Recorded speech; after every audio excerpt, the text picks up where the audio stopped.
On the left. That's when the cannibalism started. What was that?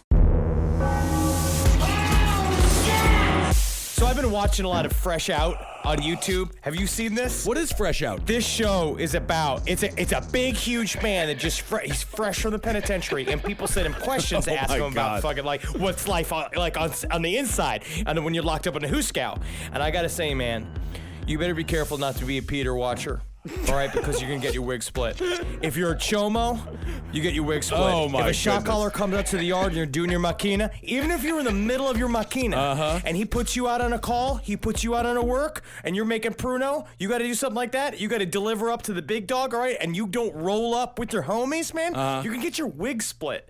There's so many ways. I can't wait to see you in You need to be incarcerated so bad. I would love to watch you in jail. All right, this is the last podcast on the left, everyone. I am Ben Kissel. That is Marcus Parks. Hey. I guess recently released from prison, Henry Zabrowski. You got to get your back up against the wall, so you only have to defend three sides. Also, you can make a shank out of a toothbrush. You can make a weapon out of a sock and a lock. It's called a sock and a lock. Okay, well, and that's Kissel, clever. I got to tell you this. That's clever. Honestly, Kissel, What? you would be such a big benchmark for them. You're such a big I floppy understand, benchmark Henry. for them This is because my number they would one go right for nightmare. you. Of course they would. And the rooms are 11 by 6 for the most part, so I couldn't even lay down either direction.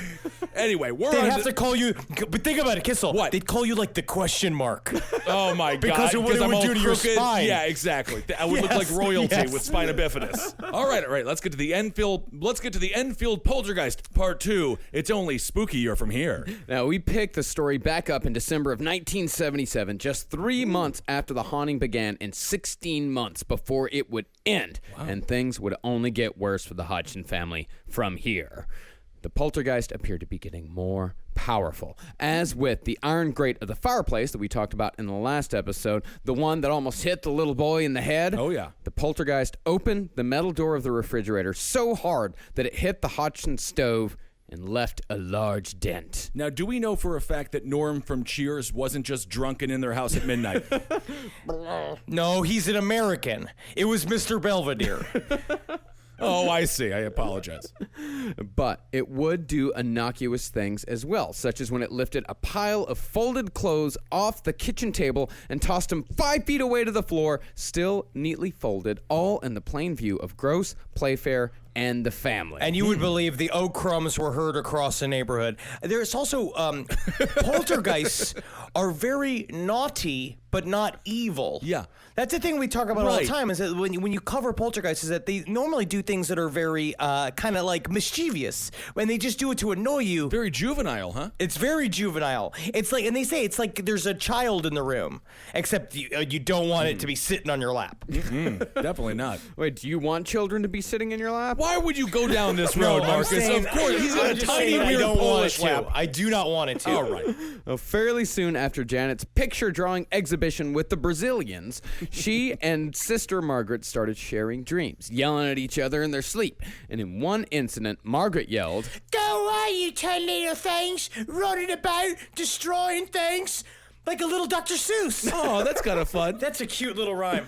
Playfair and Gross knew that the girls weren't faking, as they had performed the inappropriate, if it was anyone else, sleeping tests on them, such as forcing their eyelids apart and tickling their armpits. Just thank God for these kids. They didn't wake up during that. How horrifying is it? Just be like, no, just making sure you were asleep. I was asleep before you opened my eyelids. It does seem inappropriate, but I'm from the SPR, so this is a part of our exercises. I need to suck an olive out of her belly button, and if she doesn't respond, she's asleep. Let me just stay asleep, little girl. Stay asleep. Would you stop treating me like a human martini, please? But they did find that the girls would answer questions during these dream episodes. Margaret was asked just what those 10 little things running about destroying things were, to which she replied, Number 1 is a baby. Number 2 is a little girl. 3 is a big girl. 4 is a very young girl, about 15. 5 is a very old lady. 6 is a young boy. 7 is getting on to about 18. 8 is an old man. Number 9, I don't know what it is. He hasn't got a face. And number 10 has gone away. Wow, well, it got scary with number 9. Good Lord. Up Yes, to that it does. point, it's just basically a DMV line. And then it got spooky there. No, she then suddenly said the name Frank Watson. Watson being the... Watson! How many times have I woken up in the night, Frank Watson? Oh, Frank Watson! Watson was the same name that Janet had written underneath the picture of the wooden bleeding from her throat. Remember from the end of last episode. And when Margaret was asked who Watson was, Margaret said, The man who died in the chair downstairs. ooh, that is creepy. See, it's cute. It's creepy like that, but then if you say it, be like, the man who died in the chair downstairs, then it becomes kinda like fun. silly. Yeah, it becomes like I mean, you someone's leading a tour around downtown London. Yeah, or the spookiest house in public housing. The neighbors later confirmed that Frank Watson had indeed died in a chair from a brain hemorrhage in the living room. Wow. I gotta say, that is how you want to go. On a lazy boy, aneurysm, boom. Just gun. Awesome. Oh, yeah. Now that they had proved that they could use the unconscious to, at the very least, glean information from the entity, Playfair decided to hypnotize Janet to see if he could get any more information. And to do this, he brought in SPR member Dr. Ian Fletcher. Now, apart from being a hypnotist, Dr. Fletcher was a surgeon and a member of the Magic Circle, which is a British organization dedicated to the advancement of the art of illusory magic with a C, not to be confused with ritual magic with a K. Thank you, Dog Meat. Thank you again, always saying that, because when it comes down to, yes, there are parlor tricks. All right, there are parlor tricks. There are things that are to be used for deceivement and for amusement. But then there are other things for used for accentuating your ability to make things happen in your reality. And I'm glad, and this man was just really good at making coins appear out of children. I get the feeling that all of the elastic on his underwear is overstretched, and I don't know why. Yes, very large man. So Dr. Fletcher drew Janet into a trance and started asking questions. Now, the first few questions were mostly about what had been happening in the house over the last few months, and Janet's answers all matched up with the evidence and testimony at hand. Then Fletcher asked a question that debunkers often point towards as proof that the girls were faking the whole damn thing. When Dr. Fletcher asked if Janet knew who had been causing all the activity, she said, Me and my sister. But people who use this as proof are completely ignoring all of the answers Janet gave following this one. When Fletcher asked why she thought she and her sister were to blame, she said, Don't know. Fletcher then asked who started the trouble, and Janet said, None of us. and when Fletcher asked what the case of the trouble was, Janet depressingly replied, An increase in unhappiness. Oh, man, it is incredibly sad. I'm almost wondering if the government needs to go and maybe take the kids away. I'm not saying that. It just seems like these kids are so sad. They're just depressed. You can't take away children for being depressed. All right. That's true. That's Literally- big. That's nanny state stuff. I got it. One of the nicknames of London is Foggy Old London Town. It is a foggy, sad place. An increase in unhappiness is expected. Mostly, Dr. Fletcher's immediately being like, well, you should probably have a stiff upper lip then, because it only gets worse than this. Yeah. Can't wait till you have to line up for tea bags when we're in World War III. And they're just like pulling him out, like dragging him out of the house. Janet then said something surprising. Now, according to her answers, she never really paid much mind to Maurice Gross and Guy Playfair, despite them being almost constant fixtures in her life for the previous 3 months. She said that her answers kind of implied that she regarded them almost as just furniture. She didn't even really seem to have much interest in the paranormal. Even after months of questions and attention regarding the activity, Janet still referred to the poltergeist as the polka dice. Oh, the polka dice. That's cute. That reminds me of growing up in Wisconsin, when you were allowed to be drunk at 8 as long as you're wearing a kilt. Polka dice is a really fun. It's a really fun dice game to play, unless you get snake eyes, and then you have to blow old Uncle Gorski. That's not good. Oh, we used to wear a lot of lederhosen growing up. You wouldn't believe it. Did you? Oh, yeah, we had a full lederhosen as a family. Really? Oh, we have a family picture. Oh, my God. It's adorable. I have to see it. We'll show I it have to to you. see it. Yeah, we were a cute family. Did you come? Were they like handed down from family? No, I think they were bought specially for us kids. Part of assimilated into our German culture. You didn't have to scrape the little S's off of them. Thank you, Henry. Well, really, we're talking about Guy Playfair and Maurice Gross being regarded by Janet as merely like pieces of furniture, Right. just something that she has to deal with. But this is only like 3 months into the whole thing. So as we talked about in the last episode, Janet kind of treating these guys as father figures. They were around for for almost 2 years. So it could be that relationship developed as time went on. And as we'll see, that relationship does in fact develop. Now, following the hypnotism session, the entity began bending spoons, as was the style at the time. In the late 70s, a self-proclaimed psychic named Uri Geller got famous for going on TV and bending spoons, seemingly with his mind. He currently uses this power to sell cornflakes in the UK. It's sort of fake. This is one of the more fake behaviors in the entire haunting is the spoon bending. Yeah. That is a thing that I think that she watched on TV and she did because they had very thin silverware because this was working class United Kingdom. Yep. They are not, they did not have the heavy china. Yeah. Isn't the Queen's like silverware there? And this is like 1977, so shit was really, really bad in the UK at this time.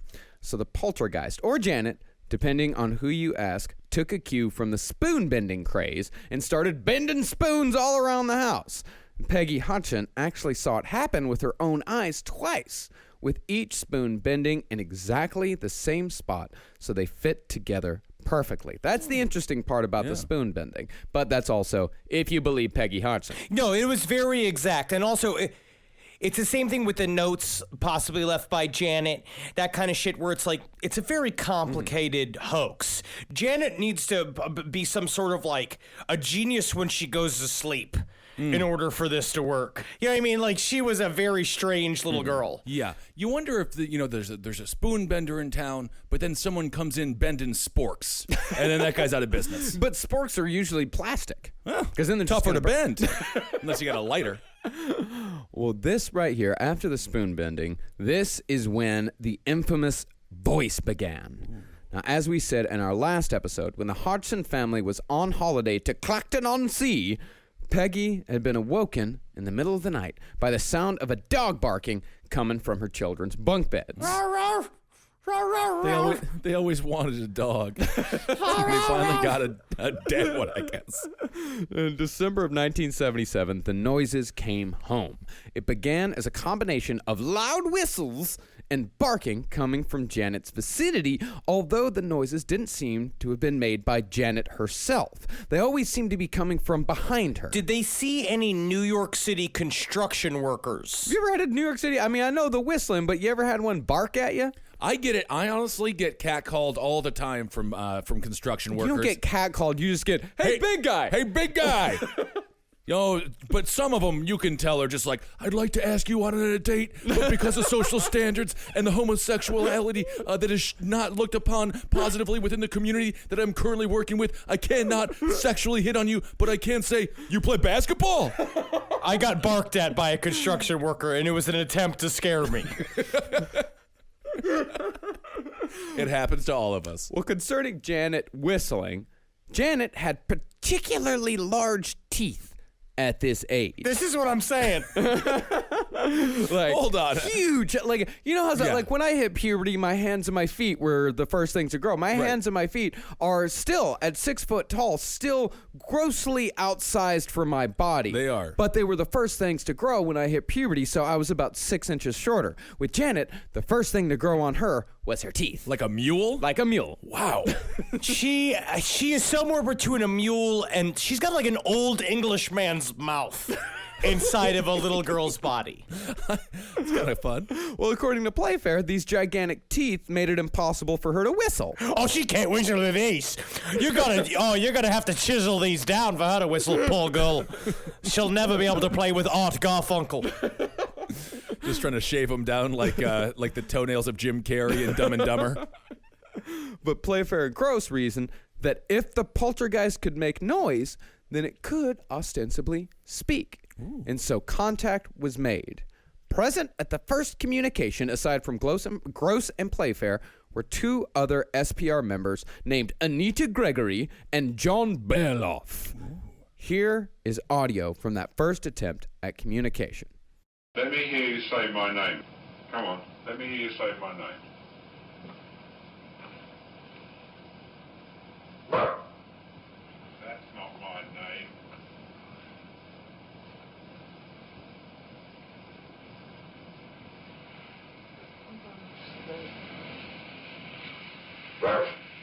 Come on, my name's Morris. Let me hear you say it.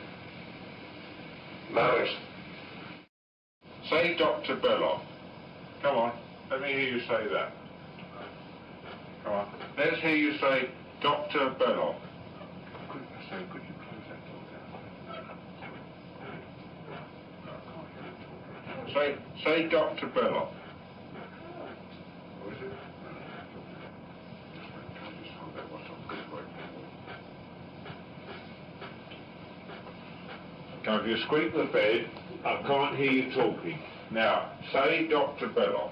Come on. Come on, say it for me, Dr. Belloff. Dr. Belloff. Ooh, that's scary stuff. Yeah, that voice is coming from an 11-year-old girl. The barks, the voice, that's all coming from a little girl. But they did the same thing, right, with the person that did the voice for The Exorcist. It was a woman that they had to strap to a chair, and she would chain smoke. They would put cigarettes in her mouth to make her chain smoke, and then they'd feed her raw eggs, do all this shit, and they tortured her. And that's what we're saying. It's very difficult for this voice to have been made by a little girl, especially if you listen to Janet's real voice. If you watch the interview when they did, like, the actual, the real footage that exists from the BBC when they were first investigating the haunting, she does just sound like a, oh, yeah, ghost likes to play. You know what I mean? Like, it's not, she did not have the voice abilities of a Henry Zabrowski. Oh, the very talented. Hey, come on, Henry Zabrowski. Let's see a little bit of Poltergeist action here. You gotta go down like this. I'm trapped inside this. Get me outside of this little girl. I know this is illegal. It's illegal for me to be inside this little girl. Technically, in the ghost realm, that is allowed. So this was Janet. This noise was coming from Janet. This noise, this voice, and we'll hear even more from her. Okay. Now, further questions revealed the name Joe Watson. And when Miss Watson! Yeah, Frank and Joe Watson. Double Watsons. Yeah, double Watsons. And when Mr. Watson was told by Maurice Gross that he was dead and should move on, very forcefully, I might add, Gross got a well-placed fuck off for his troubles. Wow. Yeah, he did, man, this thing, it said fuck off you was its favorite saying. That's all it would say, fuck off you. This is great. So it's sort of, maybe it's a bit of a Tourette syndrome or something like that. Well, we're going to get into that. Yeah. Actually, that is very much something that we're going to get into. Now, the big rub here, at least at first, was that the voice only came when Maurice Gross was out of the room or when no one was looking at Janet. But the thing was, doing that voice for hours at a time, which Janet was sometimes known to do, would have left anyone's throat raw, especially the throat of a 12-year-old girl. But she was never hoarse. No. She never cleared her throat. Never. She didn't cough. Even me just doing the voice just then is very difficult for me to do. It still hurts. And I smoke and drink and live a terrible life. And it's very difficult for me to do. Even try it. Like, I can try it. Like, I'm a little girl that smokes cigarettes. I never want to hear you say that again. I smoke cigarettes. Good Lord, you all sound like Carrie Fisher right now. and even that hurt. R.I.P. Ben, R.I.P. Love Carrie you Fisher. You try Poltergeist voice. I'm a little girl that smokes cigarettes all the time and drinks Modelo's, and I hit on tall men when I'm working at construction sites. Oh, no. Hey, got any gum? No. Got any gum? No, either Janet was getting secret ventriloquism lessons after school, Or Never say that again. there was even if you're a parent of a kid though, and you're just like, they're not coming home on time after school. What's going on? They're smoking weed. They're smoking cigarettes, doing dope, and you're just like, secret ventriloquist lessons. This is worse than we thought. Wait a second. Are these racist puppets? Jeff Dunham. What is happening? either it was that, or there was something even weirder going on. The whistling in particular is interesting. Now, I didn't know this, but sometimes whistling accompanies possession, such as it did in the case of the Devil of Mascon in 1612. And that is a story that we need to do an entire episode on. It's an incredible story. There's all this nun fucking in it. It's lesbian nuns, and like a priest is just coming in and sticking his, like, trying him out. Like he's like just tasting perfumes at a mall. He loves these nuns. Now, we might have actually covered that. Now that I remember, it seems like we've covered the Devil of Mascon before. I think it was on the Black Monk of Pontefract case. I think we mentioned it briefly. Well, we'll have to go back and listen to the audio where Henry gets audibly aroused, and we'll find out if we were covering that subject or not. Well, what I didn't know about that case, though, is that case had the same progression of loud whistling into a hoarse voice speaking through a young girl. And it is doubtful that Janet Hodgson knew about the obscure possession case from the 17th century. Right. And there was another story in Brazil that had the same exact thing. We see this story, like, they are tropes for a reason now. The idea of noises and things moving around, building to a voice coming out of a central person that's located, that is essentially what the poltergeist is attached to. It's very common now, but and back then there was not a lot of books. In order to find those books, you had to be a Dan Aykroyd. You need to be someone who's obsessed with it. You need to be working for at the SPR. You'd have to know where to find this material. Well, I mean, actually, what is it? Peggy Hodgson did actually go to the library and find a book on ghosts, but it was pretty rudimentary stuff, and she just took it back and said, "This ain't nothing new to me." Oh. Ain't nothing there. I never seen a man that's dressed with a fancy wig on like back in the day. I've never seen a man with a sheet on. Because I tell you one thing, I see a man with a sheet on, first thing I say, is it clean? Is it clean so I can include it in the next batch?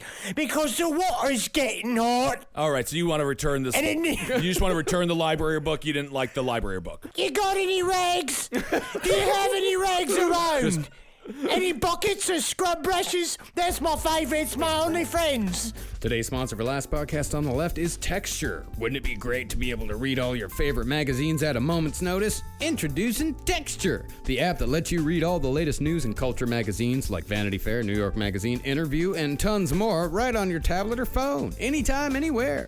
Texture also features some of the most trustworthy, credible publications in the world, such as Time Magazine, The New Yorker, Vanity Fair, The Atlantic, and many others. Texture gives you access not just to your favorite magazines, but also the latest in investigative journalism, U.S. politics, and domestic and international news. The Texture app has gone beyond delivering just the magazine itself. They've made it easy to find and enjoy the articles you want to read with daily recommendations, exclusive interactive features, videos, and more. Texture makes magazines easy, and there are so many great ones out there. The one I was surprised to find was Texas Monthly. I love Texas Monthly. I've been reading it half my life, and the thing is about that magazine, it's not just news about Texas. They actually have amazing true crime journalism. Specifically, this guy, Skip Hollandsworth, who we've actually used as a source here on Last Podcast on the Left. Texture is searchable. You can mark what you like, check out back issues, view bonus video content, and they even curate articles and magazines just for you or whoever you're giving Texture to this year. Texture is normally $9.99 a month, and you get over 200 magazines, but if you sign up right now at texture.com/lastpodcast,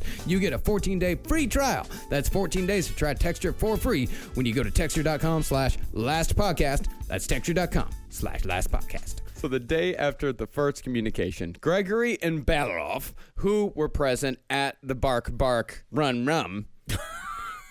Is that the world's dumbest bar? Bark Bark Rum Rum? Yes. They wrote a note to Playfair and Gross saying that the girls were most likely hoaxing everyone and had been from the beginning. And this would be a common occurrence in this case. People would show up for a day, sometimes no more than a couple of hours, make snap judgments, and declare the whole thing a hoax. Now, despite the note, Playfair and Gross continued on. They found that the next time they contacted the voice, it referred to itself as Bill rather than Joe. And Joe said the reason why he was repeatedly throwing Janet from the bed was because that was where he slept. Oh. Now, this falls in line with Peggy's claims that she had seen bed sheets fly off the bed, followed by the indentation of someone sleeping on Janet's bed when the girls were off at school. Now, Playfair tried various tricks to see if he could get Janet and the voice to talk at the same time. He got Bill in a sing-along to Daisy Daisy, and Playfair said that Janet could switch from her own voice to the entity's voice without missing a beat. They started singing Daisy Daisy. What's Daisy Daisy? Daisy, Daisy, Oh, I see. give me it's your not answer really. true. It's a British song that everybody knows because they're forced to know like 20 songs. I see. In the UK, you know drinking songs, you know fighting songs, you know fucking songs, you know little kid songs that you get them to sing while you're fucking and fighting. And You know what I mean? songs Like, they about have to do that. daisies, yeah. Yeah, it's very simple. It's not like it's the end of the world as we know it or anything like that. It's not a complicated song. Oh, okay. That is the most complicated song in the world, though. Yeah, as I learned from watching Tommy Boy. Yes, absolutely. But it's true. They started talking. They were getting this rapport with the voice, and eventually they're sitting there. Janet's got their back to them, right? And they're because that's what they would do in order to talk to her. They would just turn her around, and she would talk at them. And they start singing Daisy Daisy, and literally you just see her shoulders back and forth going like, Daisy, Daisy. Give me your answer true. I'm That's horrifying. Crazy of the love of you. Like a weird ass Slipknot record. And they're just staring at Yeah. it, recording it, but they're laughing. Because they think it's the funniest thing in the world, which is another just being like, what's happened in this house that this is now funny? And then they're like, this rendition of Daisy Daisy is going to be huge in Iowa. And they have this thing here too where it's like Bill started laughing. Bill's going, but then Janet's laughing too, going, and they said they were just octaves separated from each other. So, and they were started laughing together in harmony, like, one little girl. Now, I really wish we had audio of this, but unfortunately, our resources, i.e., YouTube, only got us a few minutes of the hours upon hours of audio that Gross and Playfair recorded. But what we do have is still pretty damn cool. Here's Maurice's son, Richard, asking the entity a question about itself. I want you to tell me whether you remember what happened to you when you died. Just before you died and just after you died.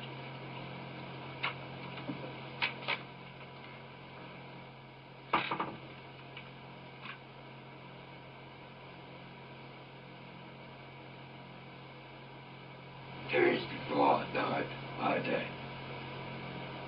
went blind. Then I had an hemorrhage, and I fell asleep, and I died in a chair in the corner downstairs. Jeez. And so that's coming from Janet? From an 11-year-old girl. My goodness. This is that's incredible. And what you do hear too is you hear a marble drop as well. They talk about like, while this is happening, remember, while all this is happening, even if she is fucking around, even the tiniest bit, Yeah. marbles are falling from the ceiling. Legos are shooting across the room. Drawers are opening. This shit has not stopped. These people have not slept in months. Chairs are flipping. They're sitting there and they're watching this little girl. Even if she's pretending, she's going ape shit. Oh, and yeah. a part of it, in my mind, again, it talks about the psychedelic nature of hauntings and abductions. When you're sitting here and like, you're just now in this room of insanity. And maybe it is a little bit of a psychosomatic thing. Maybe it does crawl in the background, but it's something is using, what we're going to find out is that it's her back vocal cord, so we'll go into this. But something is using her as like a little amplifier. Yeah. Yeah. Well, one of my personal pet theories about possession is that I think that it has something to do with the collective unconsciousness. Like there's something in certain people's minds, something breaks open, and all of these different energies enter into this person and then speak through them, which is why sometimes you'll have people speaking in languages that they've never heard of before. Well, I heard that Janet was taking secret ventriloquist classes after school.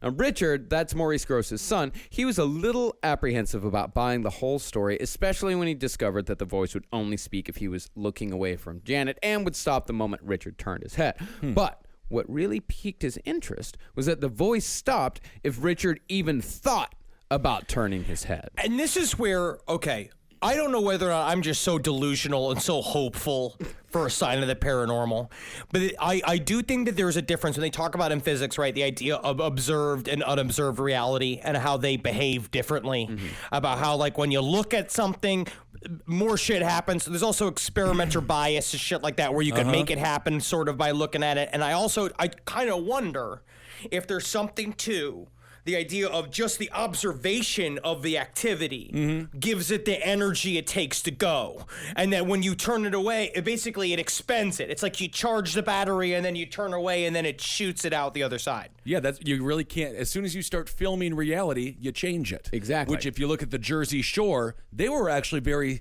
they were scholars, but then they put the cameras in there and they turned into alcoholics. Snooki knows how to read.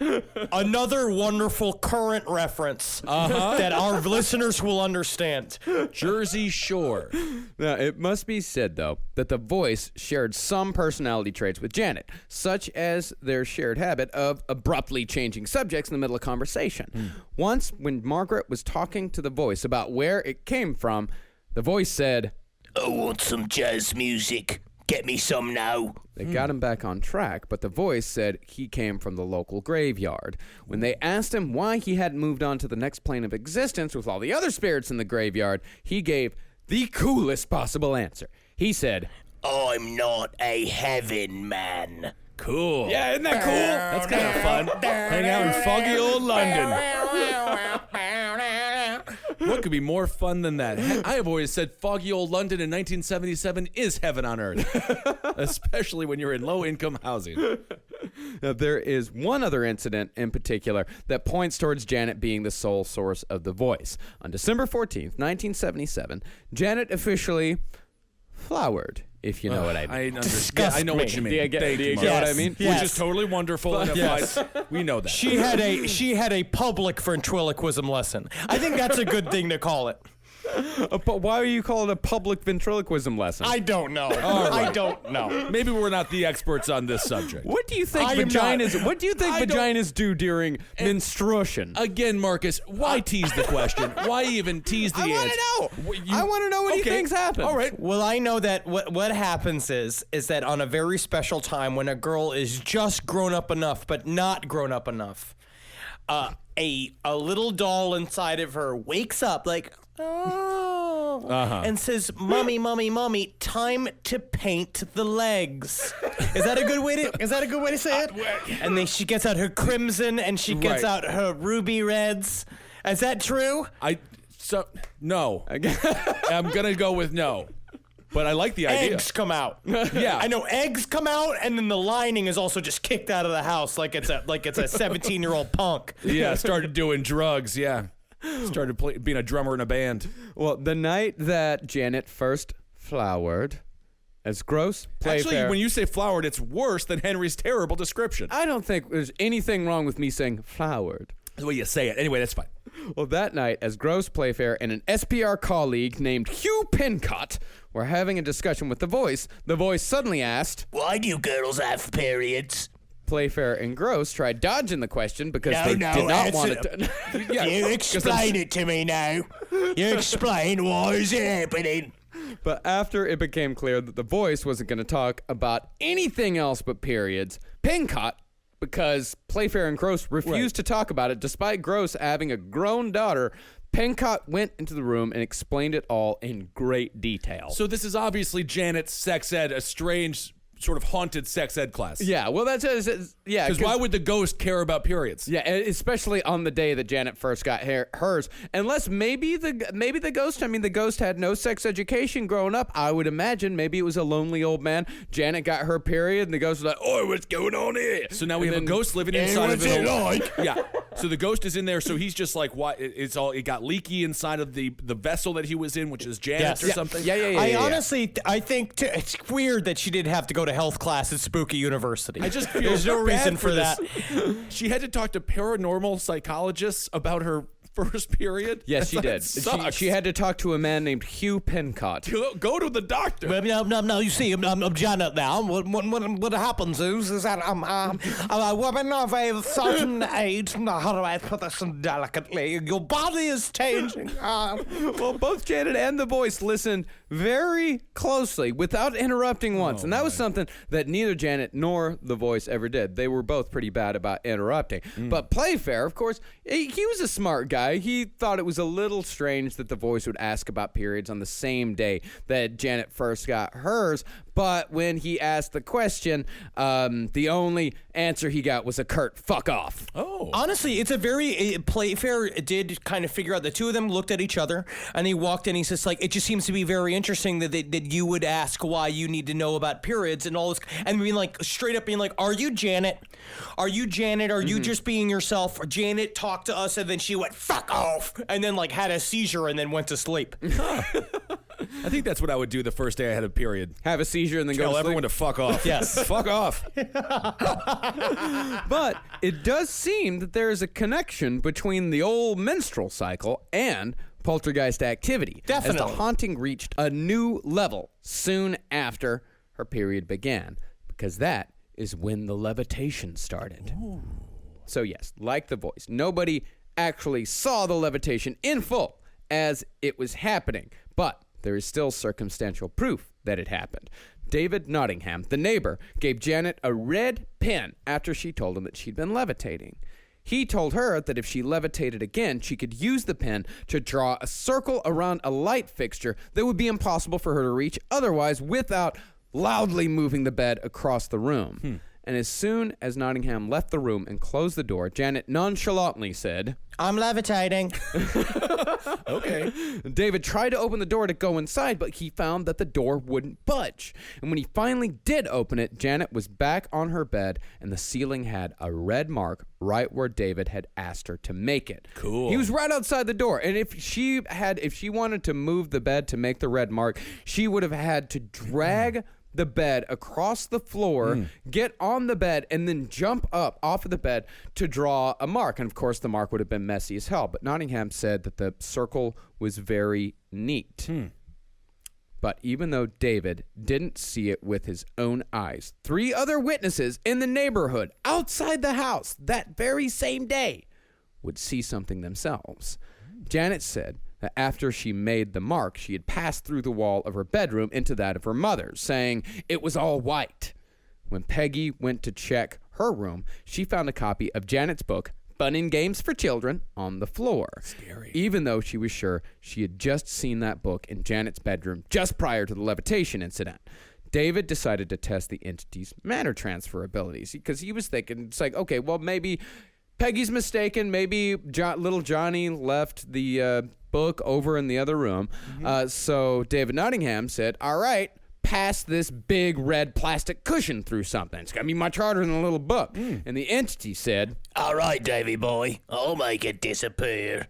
and no sooner did David walk out of the room that Janet called out again. And when David walked back in, the red cushion was gone. Ooh. So where did it go? Where did it go? Where did it go? Where did it go? Where did it go? Where did it go? Fuck off. Why is the cushion talking? Well, that's where the witnesses come in. A neighborhood tradesman who knew there were strange goings-on at the Hodgson house was walking down the sidewalk looking in their general direction. He said one moment there was nothing on the roof, and the next, the big red cushion appeared without anyone opening a window. Then there was the crossing guard and her friend. They also saw the cushion, but in addition to that, they said they saw through the window Janet bouncing up and down, briefly appearing, then falling again. Only thing was, she was bouncing up and down on her back, horizontally, about 2 feet above her bed, as if someone was lifting her from her shoulders and feet. Now, debunkers say that Janet was a sports star and very athletic, which she was. She's 11. She was a gymnast. Okay. Oh, I know, but there's a Dominique Marciano was like 13. Remember Dominique? Remember Dominique Marciano? 11-year-old. No, I don't. Yes. Well, you remember your 13-year-old desires? No, No. Yes, children in China age out of being gymnasts by the age of 9. You know what I mean? Like, this is when they're most springy. And I suppose it isn't impossible for a 12-year-old girl to be able to bounce 2 feet in the air on her back off a thin mattress. But if she was able to do this, along with everything else, along with the voice, along with all the objects being thrown around without anybody seeing them, by making objects appear and disappear in other places, she had a hell of a career in show business waiting for her if she was able to do all that. I completely agree with that. Even if there are no ghosts, the story itself is incredible with just Janet being an amazing performer. That's right. She did have an incredible SNL reel. Like, she would have been amazing for the show, like a regular Kate McKinnon. But I also think that there is maybe the body is being manipulated by a spirit to do certain shit. Maybe she is bouncing up and down on the bed, but it's almost like a maniacal, she's attached to it, and so your body is then allowed to do something that normally it would not be able to do. Sort of like what we talk about with ritual magic and shit like that, where it's sort of it's increasing her abilities almost. But what they all said is that the bed was an old British piece of shit, and it couldn't be bounced on, and that Guy Playfair himself said, I went and I tested the bed to see the bounceability of it, and I could hardly bounce at all. Not saying that he didn't have British ankles, which means that his heels hit his ankle bones every time he puts pressure on it. Oh. So I don't know. Brutal. Today's other sponsor for Last Podcast on the Left is Ring. Ring's mission is to make neighborhoods safer. Today, over 1 million people use the amazing Ring video doorbell to help protect their homes. Ring knows home security begins at the front door, but it doesn't end there. So now they're extending that same level of security to the rest of your home with the Ring Floodlight Cam. Just like Ring's amazing doorbell, Floodlight Cam is a motion-activated camera and floodlight that connects right to your phone with HD video and two-way audio that lets you know the moment anyone steps on your property. See and speak with visitors, even set off an alarm right from your phone. With Ring's Floodlight Cam, when things go bump in the night, you'll immediately know what it is. Whether you're home or away, the Ring Floodlight Cam lets you keep an eye on your home from anywhere. Ring Floodlight offers the ultimate in-home security with high visibility floodlights and a powerful HD camera that puts security in your hands. With Ring, you're always home. Now, I live here in New York City in an apartment building, so I couldn't really use Ring myself, but if I did have an actual home like a normal person, then I'd probably use Ring. It sounds like a lot of fun, and it sounds like it's extremely useful. Now you can save up to $150 off a Ring of Security kit when you go to ring.com/LEFT. That's ring.com/LEFT. Ring.com/LEFT. Well, speaking of show business, it's time to enter the magician. Yay! Okay. All right. So by this point, the Enfield haunting was becoming known far and wide in paranormal circles around the world, and word had reached all the way to the Society of American Magicians. Yay! They sent a magician investigator named Milbourne Christopher, who was put on the case by Dr. Dingwall. British people. Dr. Dingwall is never going to fail to make me laugh. No, It's it's Dr. very Dingwall. The definition of a humorous name. Playfair said that he was happy to host the magician just so long as he didn't tell the girls he was a magician, because he didn't want to get the girls excited. Yeah, good luck getting a magician to shut up about being a magician. That's all they talk about. Magicians are just losers that have spent years making their fingers so quick they can fool every woman they see. But they're very good for the cloak industry. That's important. But yeah, Very good. Contributing to the economy. That's right. But within minutes of the magician meeting the little girls, Milbourne just started showing them card tricks. Oh, God, they can't help themselves. it's a regular old Chris Angel. True TV would give him a show. Oh, yeah. Now, there is some debate between Playfair and Milbourne as to what happened on the evening the magician spent at the Hodgson house. Now, according to the magician, there was a commotion-filled night in which he didn't actually see anything happen with his own eyes. There was a lot of hubbub. There was a lot of crashes. There was a lot of booms, a lot of bams. Wow. But he didn't actually see anything with his own eyes. It all happened when he was in a different room. Then, after the girls were put to bed and Playfair went down into the living room, the magician stayed on the staircase. Weird. Yeah, a little odd. He said Janet appeared at the top of the stairs and, in the words of the magician, I produced a flare of light in the air. And when Playfair asked him to elaborate, the magician said, Yes, a flash of light. It's a magician's thing. You wouldn't understand. It's a magician's thing. Oh, I see. The magician said that after he produced the flare, Janet hurried back to her room without saying a word. And he used this incident to prove Janet was only coming out to see if the course was clear, and had the magician not been there waiting for the little girl, she would have just thrown something down the stairs as further proof that the poltergeist was still active. This is a fun house to be a kid. No, you have a little kid that no longer has a father, that already has two other weird, strange men essentially living with her in the house. You bring another man whose job is trickery in the house that they've just met, and you say, everybody go to sleep. He then sits on the stairs. Instead of where everybody else doing normal shit, he sits on the stairs just staring upwards. You'd think maybe it would probably disturb the sleep, and you'd want to turn around and maybe take a look at what he's doing, rather than wonder what he's watching you do. You're a little girl, and you just see a man with a top hat on, with a feather sticking out of it, with fancy shiny shoes on and a tuxedo on, just at the bottom of the stairs. Just light and flammable paper and throw it in front of his face. It's an illusion. Go to sleep, little girl. Don't worry. Look, you see how I make my wand is now limp? Now see how I make my wand hard again. Go to sleep, little girl. Well, the tape recorder told a different story than the magician told.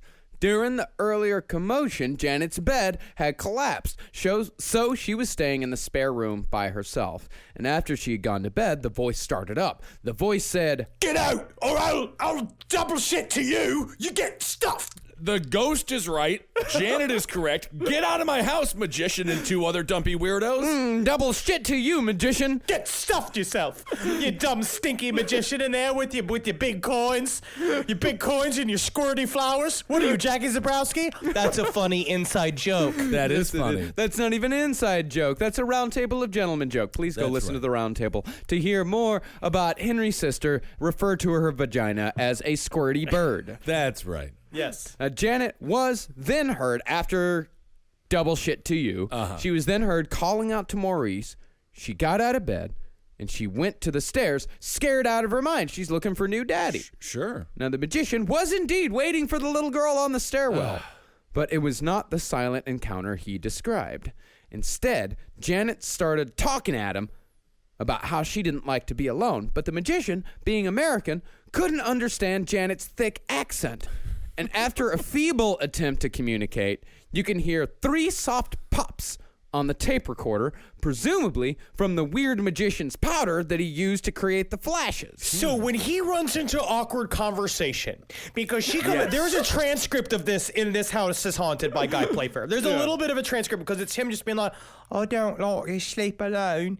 And he's like, what's that then? I don't like to be sleeping alone. I don't like it. I'm alone in there. And he's like, oh, you know, dogs love a bone. Absolutely. Banks always give a loan. You know what I mean? Like, just saying, like, random shit, like, trying to act like he understands. And she's like, no, you don't understand. So, moment of silence, and then he just goes, Kazam! He lights a thing on fire just to end the conversation with the foreigner. That's actually 3 times. That's a great way to do He it. keeps doing it until she runs away, like a stray dog that's growling at It's us. the only magic trick I've ever wanted to learn, and I think it's just owning matches. Yes. Well, yeah, Janet is then heard on the tape recorder running back to her bed, and where she says to no one in particular, quote, He's gone mad. Literally, just say, he's gone mad. Like, he's gone nuts. he's gone mad. Okay, so Janet possibly possessed or faking to be possessed for going on, what, 8 months now? Quite a few months now. Is judging the magician? That's how bad magicians are? Magicians are the worst.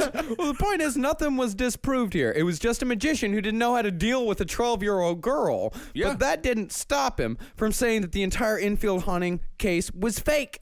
And it doesn't stop the debunkers from using his testimony as further proof that it was all a hoax. The debunkers actually use the magician. This magician said it was fake. You can't, by definition, trust a magician. Well, they said that he's an expert in trickery. And if the expert in trickery says that it's wrong, then the trickery must be a hoax. That's a trick. Yeah. When a tricker says a thing is a trickery, he could be tricking you into saying it's a trickery. You can And never then he trust lights a match tricker. and slowly walks out. Yeah, never trust a tricker.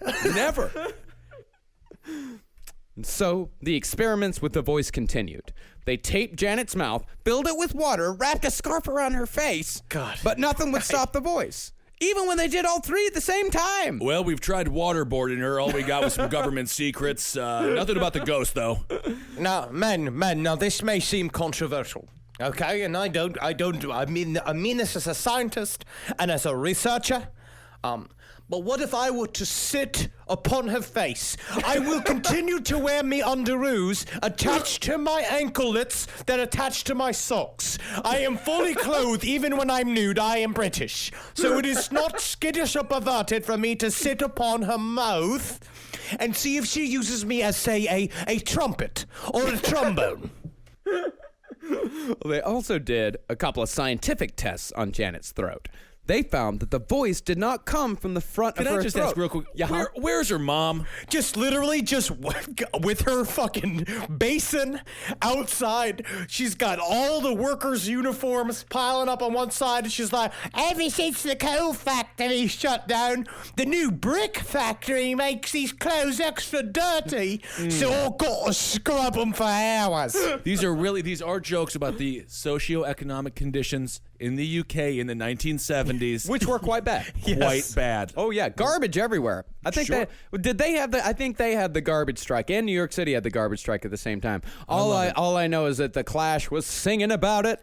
I love the idea of garbage men making sure that we know why they're important. Now, they found that the voice did not come from the front of her throat like a voice normally does. If you speak and put your hand on your throat and just speak, and you'll feel the vibrations there. Brett Favre, touchdown. That's good. 9/11 was allowed to happen. 9/11 was allowed to happen. I can feel it in my throat. Yeah, sure. Yeah, you can feel it. But Janet, when the voice spoke, it came from the back of her neck. Now, this isn't impossible, but it is a strange thing for a 12-year-old girl to know how to do. It's a thing here called plica ventricularis, which is a thing that you can train. It's false vocal cords. They sit in the back, and they say that you can access them, but they're very, very difficult to use. And also, they get less lubrication than the front vocal cords, so they get hoarse really, really quickly. So it's very interesting the fact that she could do it for hours and hours and hours.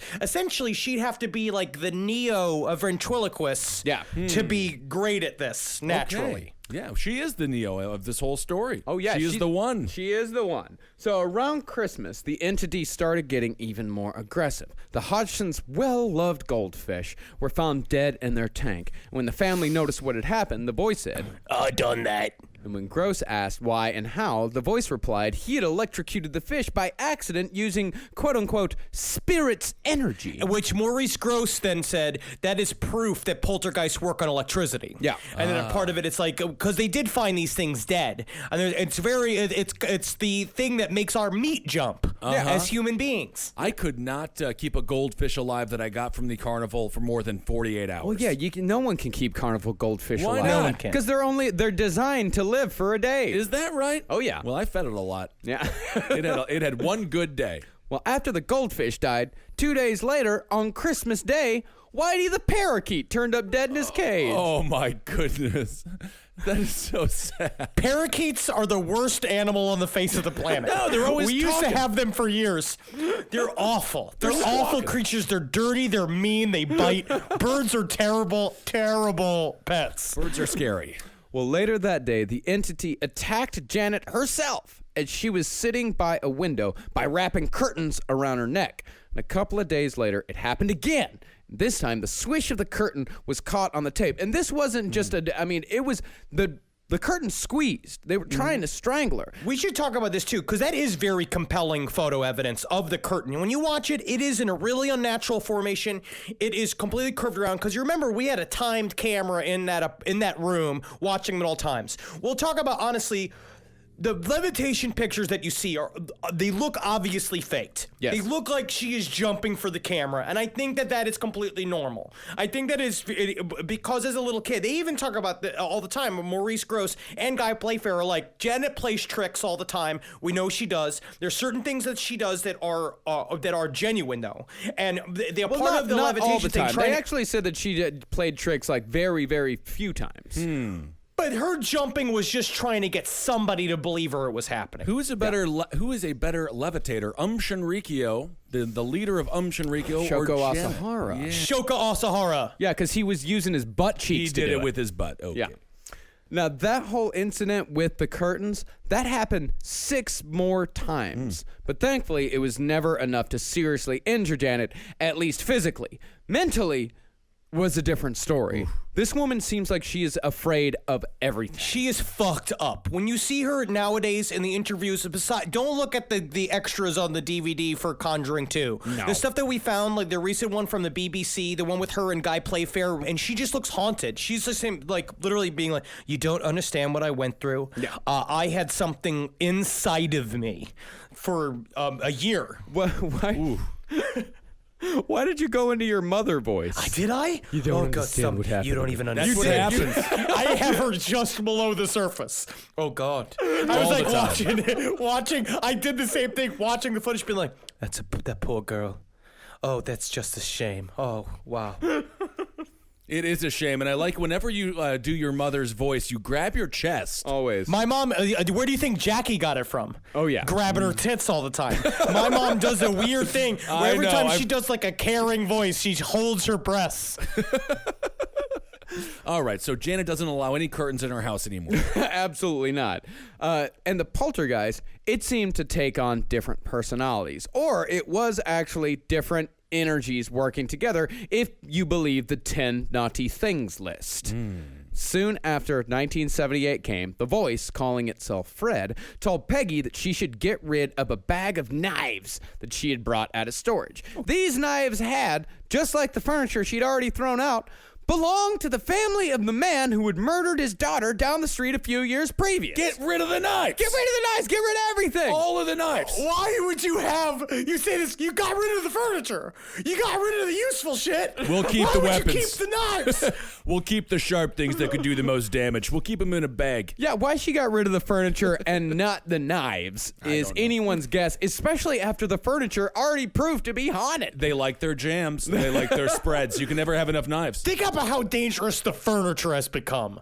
This has become the serial killer's version of Beauty and the Beast in this house, and you just have a bunch of horny knives in a bag. If just one of them has the personality of that candelabra, they're gonna be knife fucking one of those little girls in a second. Well, Fred, Jesus. Well, fucking Christ, man. Yeah, that's rough. Yeah, that's the reality of it. That's I don't mean rough. to be too real. Fred said if Peggy didn't get rid of the knives, Tommy, another entity, was going to do something dangerous with them. But as Peggy had just had a long day, she didn't pay Fred any mind and kept the knives right where they were. And the next day, as Peggy was in the kitchen, she heard Janet say from upstairs, "There's a knife following me around." And seriously, it's just like, be our guest, put ourselves to the test. And the stabbing continues. yeah, and Janet said that the knife was dancing around in front of her. That's kind of fun. And of course, Peggy went upstairs to look, and she found nothing. But when she walked back to the downstairs area, she found one of the knives she had just put away in the kitchen drawer on the stairs. Wow. Get it out of there. Get it out. So was it like a situation where they moved in and like, this house is not yet a home until they saw the bag of knives, and then they're like, now it's a home. No, it's good. We must have a bag of lethal weapons around at all times. Now, and Peggy, man, she was long suffering. Yeah, she's not having a great time. Her children are going crazy. She's got a bunch of random weirdos, including a magician in her home. Oh, just wait until you hear what happened on her birthday. Oh, tell me they went to Outback Steakhouse. No, I don't think they did. They didn't? No bloomin' onions, huh? On her birthday, on January 15th, 1978, that day would take the Enfield haunting from the realm of a horror movie over into John Waters territory. Ooh. That's the day the Dookie started. Yep. What do you mean the Dookie started? Well, I'll tell you what I mean when I say the Dookie started. Did Edith Massey show up on their front door and start eating eggs or something? What's going on? I'm just going to say right here is that once that Dookie gets started, it's hard to get the Dookie to stop happening. Oh, I see. Lots of Dookie. Okay. Well, that evening, Margaret said that she had just used the bathroom and was leaving when she felt a tap, tap, tap on her shoulder. Uh-oh. And when she turned around, she saw that someone or something had taken a turd and written the word shit on the wall with it. Oh, my goodness. I guess that's its name, huh? Maybe it is. It does sound like they're being haunted by G.G. Allen. Yeah, it could be. And a few days later, when Margaret was again in the bathroom, Mrs. Hodgson was hit in the small of the back by a Duke wrapped in toilet paper while she was sitting in the kitchen. I got to say, I'm at my end here. All right, my bonnets are getting thinner. My feet are crooked. I went to the doctor. He said I got zigzag toe. And I'm like, what's that, doctor? And he's like, we're going to have to smash your feet and reset them. And now I'm getting hit in the smalls by a little pepper pot in a toilet tissue. Oh, my. A Dookie attack, huh? Oh, a Duke attack. Now this ghost is really getting serious. Oh, yeah. And then when Peggy inspected Margaret's hands upon Margaret's exit from the bathroom. Let me look at your hands, you dirty little fucking imp. You're playing with the dookies like some kind of, like, what, you gonna do, a performance artist? They were clean. Well, hands clean were hands, totally huh? clean. I guess most of the poop was Let on the me wall. suck on them to see. I'm gonna don't taste know. them to see if there's any duke on there. Well, Peggy was satisfied that Margaret wasn't the culprit. She said, Believe me, she couldn't have done that without getting in a mess. Margaret's not very subtle. Okay. but there was some evidence of the girls interfering. Playfair said one day his recorder went missing while it was recording. He found it about 30 seconds later, and the tape showed without a doubt that it was Janet who moved the damn thing. Playfair's thinking was that since he spotted it so fast, since it was such a poor attempt at a trick, it showed that Janet was actually pretty awful at that. And she confessed almost immediately when Playfair confronted her with it, and proven herself to be an awful liar. But the voice did gain some believers. A speech therapist who came to check out the whole hubbub said that she had to admit that she couldn't figure out how Janet was doing the voice, especially, well, she could figure out that it was like false vocal cords coming from the back. Voice. But Who's throwing the poop? well, the poltergeist. Oh, it's the Poopergeist. The Poopergeist. The Pooper. Oh my God. Poopergeist. Oh my God. Look here. Looks like we got ourselves a Poopergeist. It's a Poopergeist. Poopergeist. I am gonna take a Poopergeist soon. Okay, good. I've drank half a bottle of concentrated cold brew this morning, and I am like a musket right now. Well, the thing that the speech therapist couldn't figure out was how Janet was doing it without getting a sore throat. Right. Then the fire started. On one occasion, smoke started pouring from a kitchen drawer.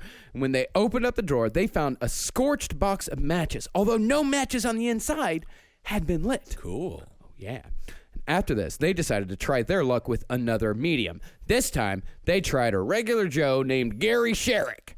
Sherrick was an amateur poet who didn't take any money for his services because he made a good living as a London taxi driver. The spirit medium thing, that was just his hobby. He did it for free. Sure. This is something I gotta tell you, all right? I'm a guy named Jerry. Thing I'm best at? Sitting and watching. Anything can happen.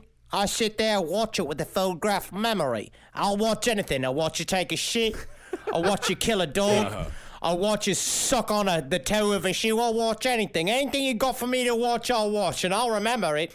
I'll watch you lick a cat on its asshole. Yeah. I'll watch you do anything. Well, he's got the mind of a poet. Oh, yeah. That's good. Well, Jerry said he got the impression that a horrible old woman who had lived near Spitalfields Market was haunting the girls. Oh, Spitalfields is a real place, Ben. I know it is. It's just like you always wonder how these towns got created, how their names got created, and be like, where are we? And someone's just like, Spitalfield, because I just spit. Get it?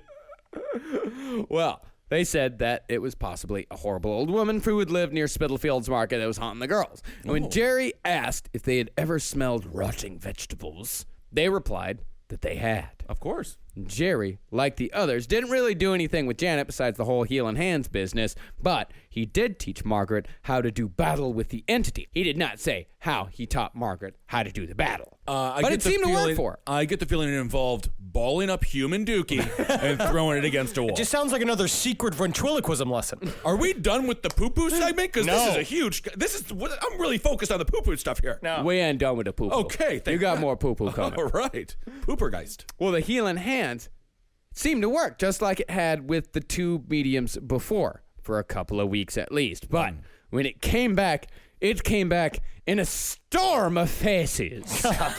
So many faces. What was that? A storm of what? A storm of faces. A storm of feces. Faces. That's how scientists say it. Faces. Oh, my goodness.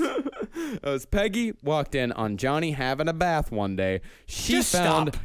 Are there any limits or boundaries in this house? He was like a 5-year-old boy. Okay, Oh yeah, parents. all right. Parents No, I still understand. walk in on little people having baths all the time. Of course. Henrich? Well, she found excreta smeared behind the water taps all over the wall and floating in the bath water, as if someone was, in her words, scribbling with it. It's the 5-year-old. No. No? No. Why? He said no. It's a lot of shit. Because the 5-year-olds problem lie is all that when the they time. take pictures of it, you would need to have a podcast comedian's weight of shit Yeah. in order to really do that. Like, I mean, like me after like several bowls of bran, like I ate a bunch of beans last night. Like the stuff that's fermenting inside of me, I could paint a bathroom with it. But a child, it's still small. Oh yeah, still very tiny little Duke. Okay. All right. yeah, and I don't even want to get into And it. Ben, in the kitchen, big old puddles of liquid butt junk started forming on the floor. Hold on. And so- Wait, what is... Okay. Oh, you So know now- what liquid butt junk is. I understand it's poo-poo. Liquid It's poo-poo. butt Yeah, junk. liquid butt Yeah. junk, sure. Asshole sauce. This I see. asshole sauce has been piling up inches thick for weeks now, multiple yeah. days. And this is actually what I think is very interesting because they don't cover any of this in The Conjuring 2. No. They don't talk about this in any of yeah. the documentaries. Oh, and, no. And I think that number one, it is the funniest form of the Poltergeist. Yeah, Easily. there's poo-poo mountains in the kitchen. It's fun, but what further proof it is that what you need is that it's going into an area where it's like if they are faking it, these people are completely insane. Yeah. They're rubbing shit all over the entire house, and now even Maurice Grosse sat with Janet because a part of it was like he asked her, "Why were you fucking with my recorder?" And he said, "I want to make sure that you guys never leave," because she was and she loved having them in the house at this point. And then as it started happening, he's just like he started talking with her, being like, "So it's like, are you faking this? Are you doing this?" Yeah. And she's like, "I'm not, but it's really starting to get boring now." She thought that the whole thing was boring. Yeah. she hated the whole thing. Like it's it just became a tedious. nuisance because So this poor girl was so desperate for a father, she didn't want them to leave, so she went to DEF CON poo-poo No. and just created this no, entire the thing so they would poo-poo- stay. No, you also, misunderstand. where is the magician?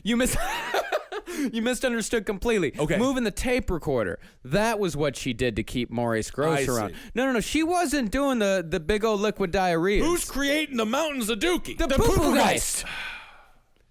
All right. And here's the interesting thing about it is that Maurice Grosse actually collected some of it. a good old stool sample. Okay. All right, we're going to take a look at this now. All right, everyone, look. There's a sample from the ash juice that we found earlier this afternoon. Let me just... I'm getting notes of Oh, my chocolate. goodness. I'm getting notes of burnt. You're a sommelier of poopy. Oh, this is mine. This is definitely mine. I'm sorry, I mixed the samples. Well, he got a sample and he took it to a fellow scientist, and the fellow scientist said, "You put me on, mate. It's his cat piss." Oh, Yeah. okay. It was I don't cat think piss. it should be fellow scientists. I think there's one He is a scientist. It wasn't scientist. the man bringing the poo-poo. He's a parascientist. A parasite scientist. Your racism against our kind is what keeping legitimate research. Fake scientists are not a race. Well, the voice at this point, I mean, well, besides the whole poo-poo thing, the voice started getting weirder, and it stopped caring whether anybody was looking or not. It started getting completely out of control. Here's one more example of where the voice was at this time.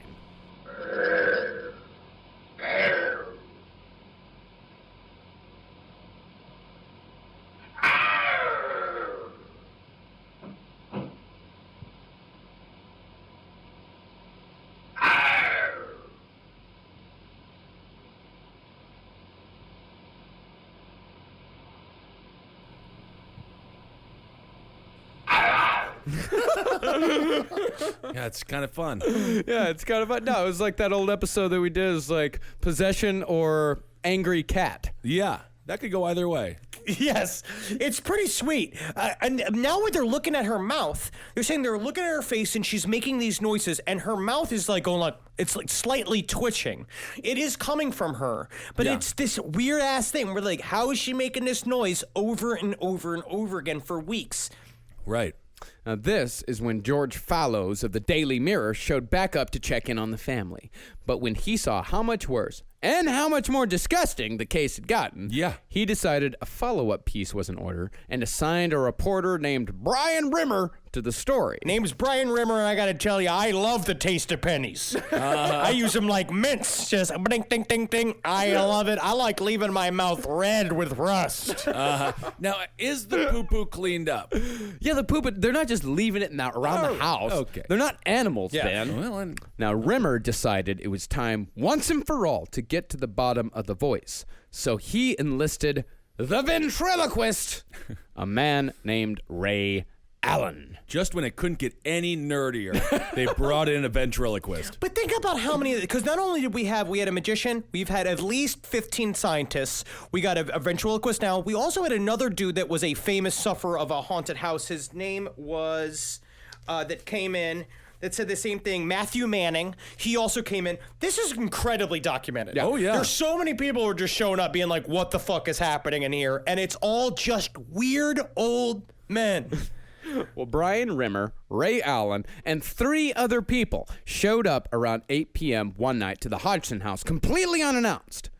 After the visit, Rimmer called up Guy Playfair and told him that Janet had confessed to faking the voices beginning to end, and that she had told the ventriloquist that she had used her diaphragm to do the voice, even though they had already proved that the voice was coming from the back of her neck.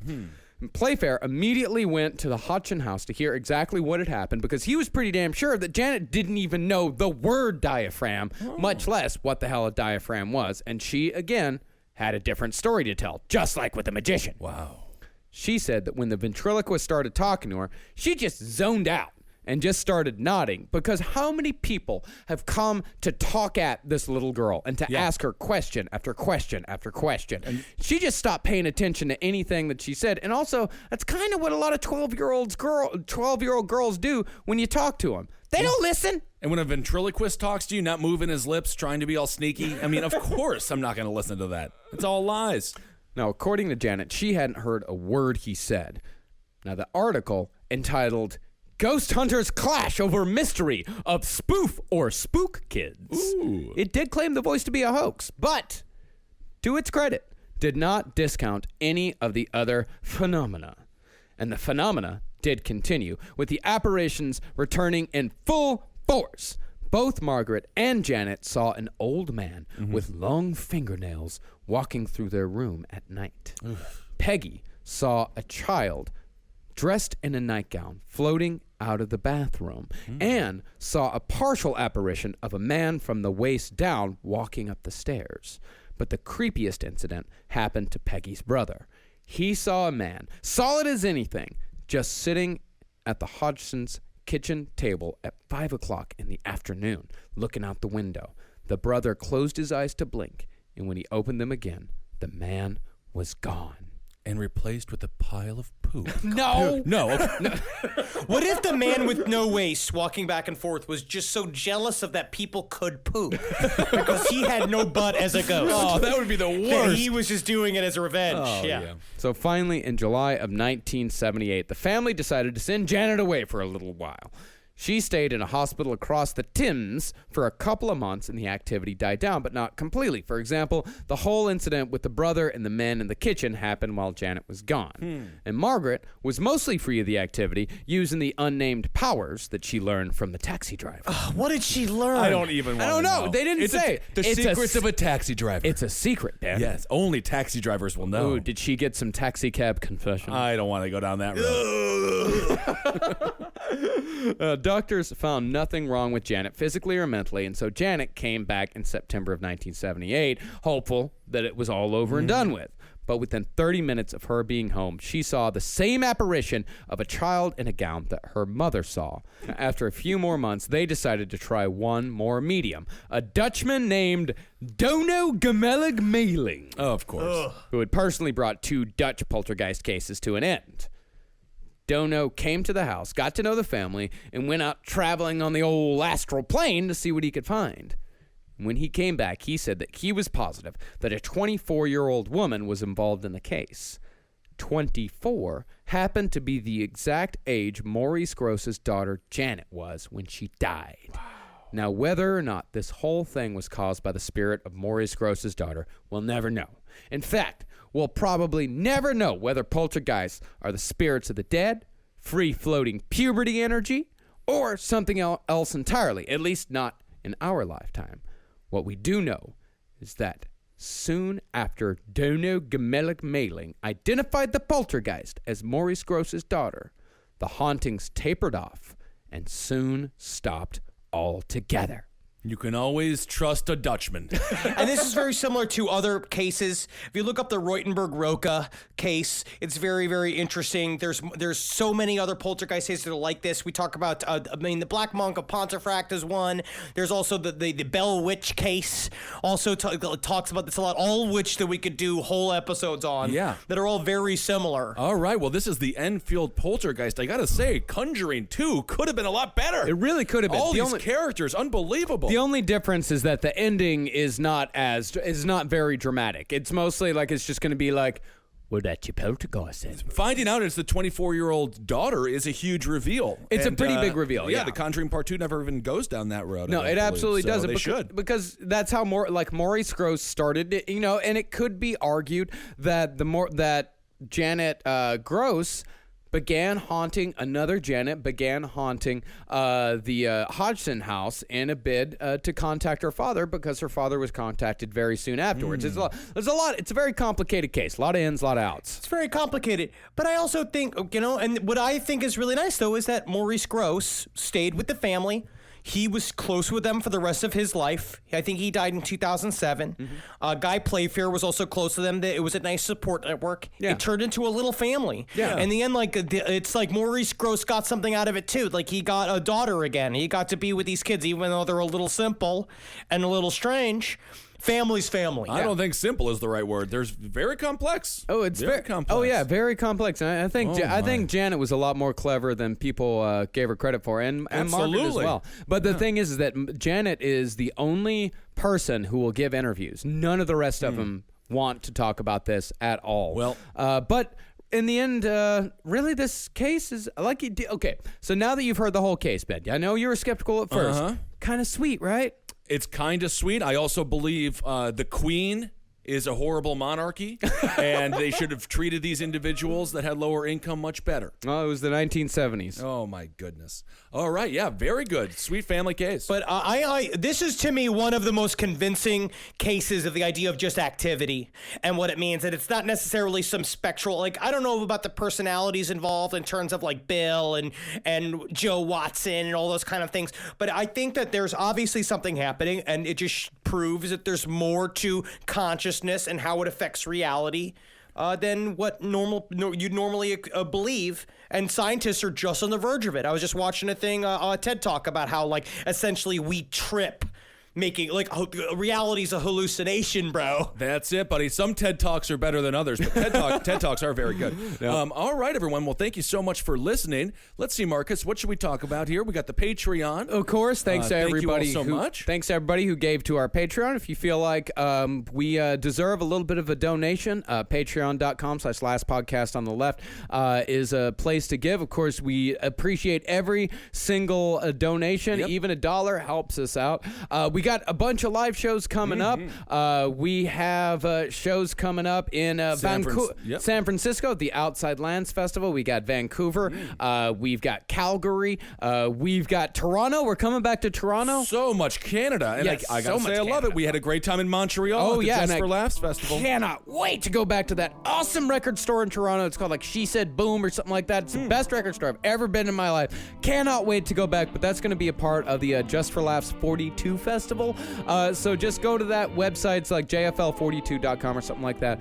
That's going to be in September. Then we're going to be going to Pittsburgh the very next day. Then we're going to be going to North Carolina, and then, or maybe it's South Carolina, Carlsboro, wherever that is. One of the Carolinas. And then we're going to be rounding out this year in Omaha, Nebraska. So we can't wait to see all you guys in all those states. All that stuff is available at lastpodcastontheleft.com. You can get ticket sales for all That's that. it. All right. Hail yourselves, everyone. And don't forget to check out all the other shows here. Abe Lincoln's Top Hat for Everything Politics, Roundtable of Gentlemen, Page 7, Sex and Other Human Activities, Movie Signs with the Mads, Wizard and the Bruiser, and all the other great programs here. Marcus Parks, you're doing a good job, buddy. Thank you. Hail yourselves. Helgeen. Magustalations. Don't get haunted. No. Do not. Hey there, Last Podcast on the Left listeners. We got here some shout outs for you Patreon donators. Thank you for your fucking money. You guys are the best. Yeah, give us your sweet, sweet cash dollar bills. Here we go. I'm coming. Mine's all fucked up. All right, give me a second. All right, so we got Chris Robinson, Emily Needhammer, Gabrielle Patton, Brian and Lindsay Wood, Shane Quinn, Hannah Moore, Amy L. Griffith, Jason Poverly. I believe I know Jason Poverly. Julie 2, Quinn Reynolds, Allison Pittman, Russian 1. Whoa. That's not good.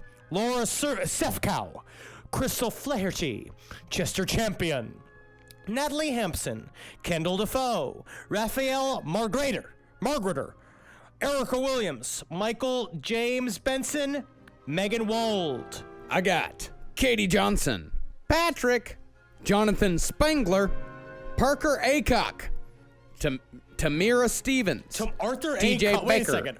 Arthur Acock? Parker Acock. Oh. Yeah, Aycock. Oh.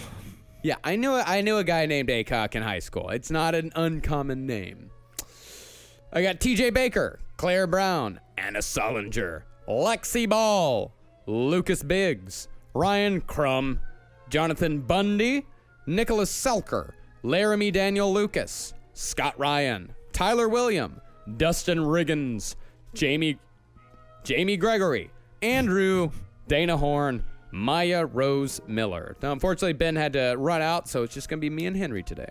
Yeah, it's just me. Yeah, we get to play while the cat's away. The mice get to play. And you know what they play? Who's sucking first? Henry sucked first today. Yeah. I lost that coin toss. Claire Miller, Marius Torsen, Heather Milligan, Seth Lamiel, Kelly Abelhar, Chandler Turner, Chris Herdter, Sophie Lazowski, Tess Vandalay. Ooh, like Art Vandalay. I love it. Architect. Yeah. Talon Wise, Jorge Herrera, Charles Gilliland, Casey, Pitching Woo Podcast, Margaret Cardwell, Hannah Stoutenberg, Jeff Oredondo, Layla Razmiar, Rob Howell, David Reeve, Julia McCombs. I got Paul Dyke. Yes. Ashley Yedlicka, Rebecca Klingston, Mark Dixon, Amaris B, David Paulus, Scarlett O'Terror, Thomas Broyles Lewis, Sarah Knudsen, Micah Robertson, Marina Sampaio, Marina Sampaio, Liz Kello, Amber Nichols, Henry Zabrowski. What? Did I give my own money to my own podcast?